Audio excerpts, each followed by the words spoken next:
to another episode of the Content Marketing Cheat Sheet podcast. I'm your host, Nina Villalvaso, and if you want to know how to build a personal brand online and turn passion into profit with content marketing, you came to the right place. And today is another fun episode because I want to talk to you how to show your personality online. Showing your personality off is super important, and when we're acting online, we're typing with our fingers and we don't really show our face, we don't really show how the way we talk, we just type.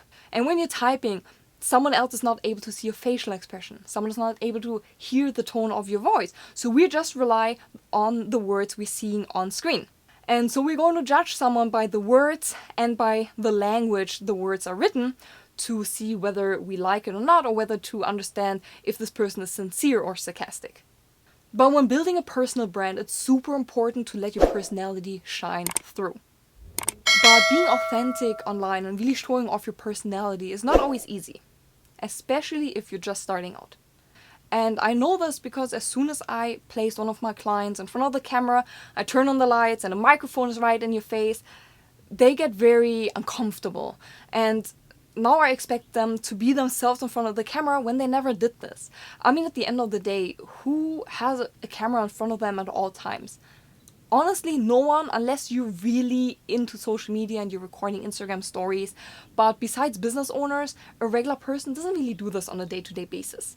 And for me, I work with artists together, so I currently help an artist produce music, and that person never was sitting in front of a camera, never recorded music on camera. So the first time it's a little bit weird because first of all, I'm already uncomfortable with all the lights and the camera and people standing behind the camera. But then also it's hard to show off your personality because we are fear that we're being judged by other people.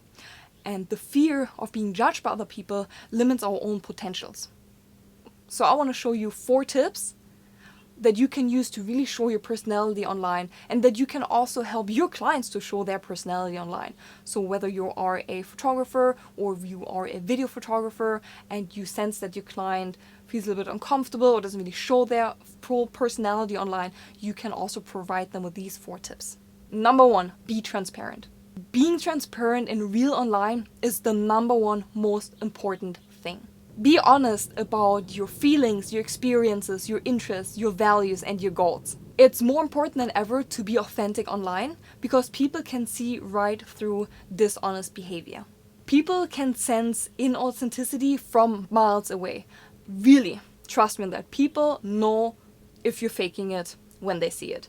Just on the amount of content everyone and our audience is consuming on a daily basis, they know when you're faking it. So don't waste your time pretending to be someone else when so many people will appreciate the real you. Be real about your interests. Be real about your goals. Be real about your beliefs and be real about your values. If you are chasing a goal and if you tell the world, I want to make 7 figures and people laugh at you, let them laugh. That is your goal, and you will be connecting with people who have the same interest, who have the same goal as you. And for all the people who don't believe in you, people who laugh at you, people think this is a joke, forget about those people.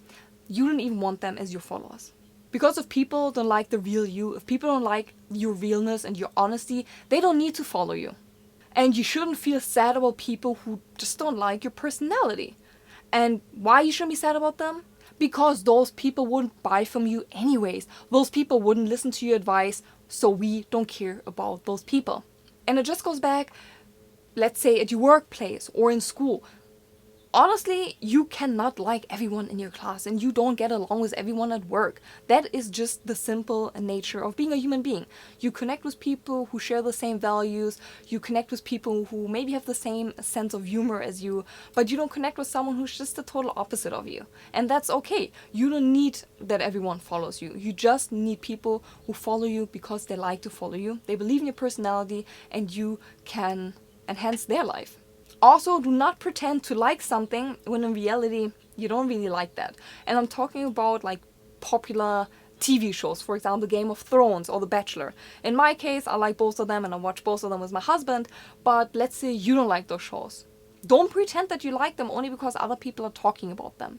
Because if you meet someone that's a real fan and really in sync and in tune with those shows, and you just have a basic knowledge, they will see right through that you are not a real fan and that you don't really watch those shows. So they do not only label you as being dishonest, they will also give you a big fat stamp on your forehead that says phony. And if you're just pretending to like things because you want to attract clients or you want to make a conversation, it repels people real quick, just like a citronella candle would repel mosquitoes. Also, don't be that entrepreneur that pretends everything in life is awesome and I want to show off my fancy jet and I want to show off my really great vacation. It's okay to show off your achievements. And I personally do this. I take my followers on vacations and I show them my lifestyle. But there's a fine line between showing someone what you achieved because of hard work and just showing off your fake achievements, although you're really unsuccessful, but you just pretend that you're successful. There's a fine line between genuine and showing off your achievements and just purely arrogant. So just be genuine and authentic about anything you do online. Number 2, setting boundaries. When you start building your personal brand, setting boundaries at the beginning really helps you to define your content strategy. When building your personal brand, start setting boundaries from the beginning to really establish the fundamentals and a guideline for your content strategy. A lot of content creators are under the impression that they need to share tons of personal information to build a personal brand, but that's wrong. You can build your personal brand by providing value and helping other people, for example, to build their business, or if you offer products to enhance their lives, and just showing your own quirky personality without telling them that you have 3 kids and you live in this house and you are interested in playing tennis and swimming, for example. You don't need to do all this. So at the beginning, it's important that you set boundaries for yourself in terms of what do you feel comfortable sharing and what don't you want to share. Don't feel obligated to do things only because you see other people doing it. For example, for myself, I set the boundary that I do not show up online if I feel sad or I just have a bad day.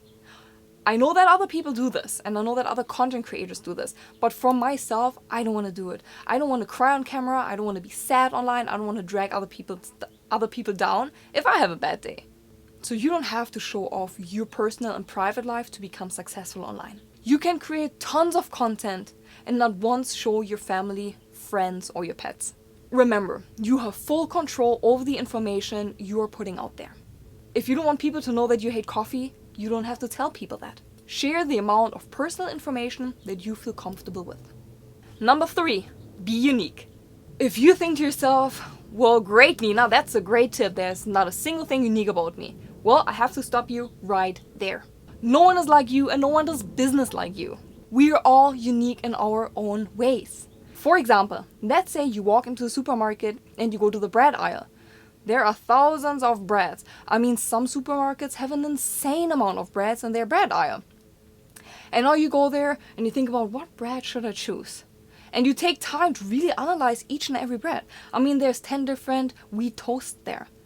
The name wheat toast, it's all the same, but at the end of the day, you're still taking time analyzing each and every bread before you make a purchase decision.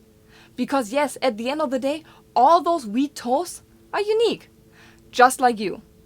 So if you think about there's nothing unique about myself and I don't even want to start a business because there's so many other people already doing the same thing as me, stop. Just remember, there are hundreds of different breads in the supermarket, and yet each and every bread is still in the supermarket and is being purchased by someone. So remember that at the end of the day, we are all unique. Number 4, last but not least, be memorable. A viewer won't remember everything that you tell them, but they will remember a story. People connect with stories, especially if they have been in a similar situation. For example, for myself, I am originally from Germany and I moved to the US about 10 years ago. And when I first moved here, my English was elementary at best. I didn't know a lot of words. Of course, I learned English in school, but it's not the same as when you are living and breathing that language in another country. And I started out as being an intern in a marketing agency, and they told me names such as folders and binders and forks. Honestly, I had no idea what they were referring to. I didn't know what a binder is, a folder, or let alone a manila folder. Like, what the heck? But with time, obviously, I picked up those words. But at the beginning, a lot of people just prayed that I get a job where I stay for the rest of my life because, oh Lord, I will probably be the same and I will probably never pick up the language. And maybe you're an immigrant, or maybe you're someone who moved here and English is not your first language either. And a lot of other people told you, hopefully you just find a job, stay with that job, because there will probably never anything else you can do in your life. I know that it's sad when people tell you this, but look at me. I didn't stay at the job. I changed my job very frequently. If you look at my resume, it looks like Swiss cheese. And I eventually started my own business. Currently, the Social Wisdom is still a side business, but I still started my own business that's generating a side income. These things didn't come from just nothing or were handed to me. I worked for them. But I just want to tell you that even if you are someone who moved to this country and English is not your first language, still pursue your dreams, chase them, and connect with like-minded people like me. So when showing up online, when showing up in your stories, on videos, or even in your blog posts or in your captions, show off your personality. Tell people what you're all about. Also, stories really connect and make you memorable. So, for example, I go surfing on Saturdays. I try to go surfing every Saturday if the waves let me do that here in Venice Beach. And I take my followers. So I start my day in the morning, I'm greeting them, telling them, today I'm going surfing. I show some clips of me surfing. And I do this a lot. Every Saturday, I take my followers with me going surfing.